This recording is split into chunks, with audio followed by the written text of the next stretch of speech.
Hey everyone! If you're a student or maybe a parent in Qatar and you're thinking about the future, you have landed in the perfect spot. We're going to break down absolutely everything you need to know about getting into Qatar's incredible new science and technology schools. Listen, this is a really big deal. We're talking about a groundbreaking opportunity here. The Ministry of Education and Higher Education is rolling out a major expansion of these specialized STEM schools. Think of it as a brand new pathway for the next generation of innovators in Qatar. And yeah, that could totally be you. Okay, so the big question is, right? How do you actually get a spot? Look, the competition is going to be tough. There's no doubt about it.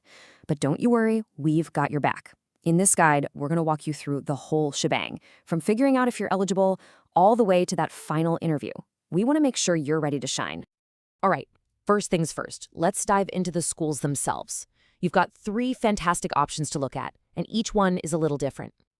So here they are, laid out for you. You've got 2 brand new schools hitting the scene.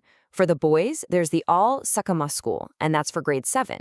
For the girls, you're looking at Radit al-Hamama for grade 9.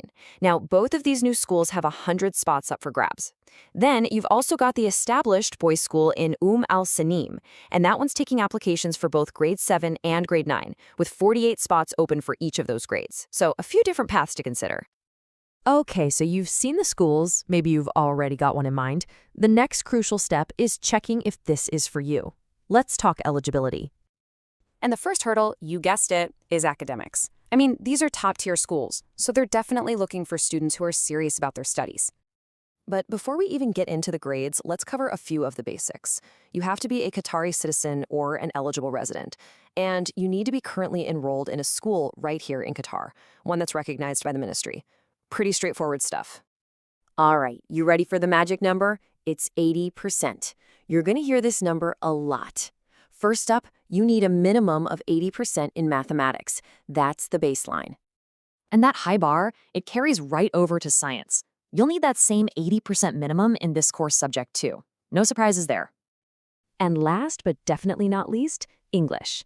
Since the curriculum is in English, they want to make sure you can really hit the ground running.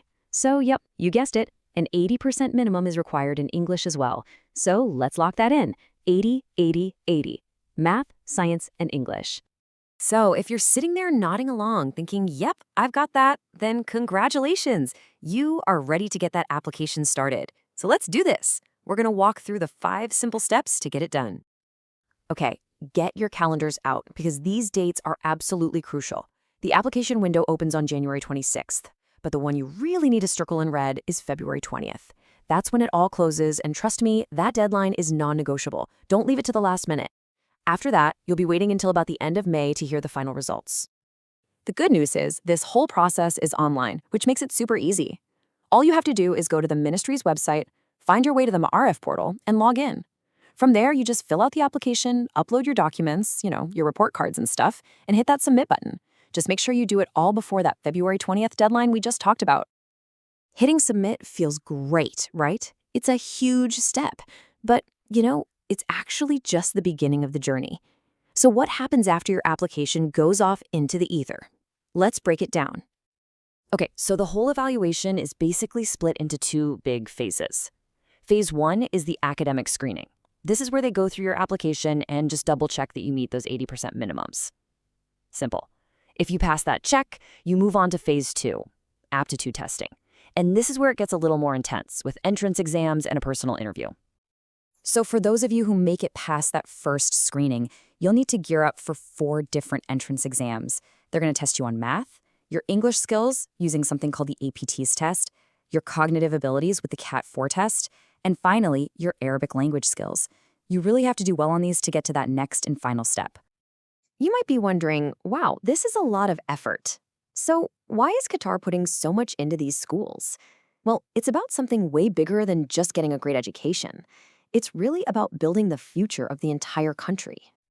This whole initiative is a massive piece of the puzzle for the Qatar National Vision 2030. The big idea here is to create the next wave of brilliant scientists, engineers, researchers, and tech leaders, the very people who are going to power Qatar's shift to a knowledge-based economy. And the payoff for all that hard work? It's huge. We're talking about graduating with an internationally accredited diploma. Plus, you'll get opportunities to earn certifications like AP, SAT, and IELTS. And what does all that mean? It means you're basically getting a golden ticket to top universities all over the world.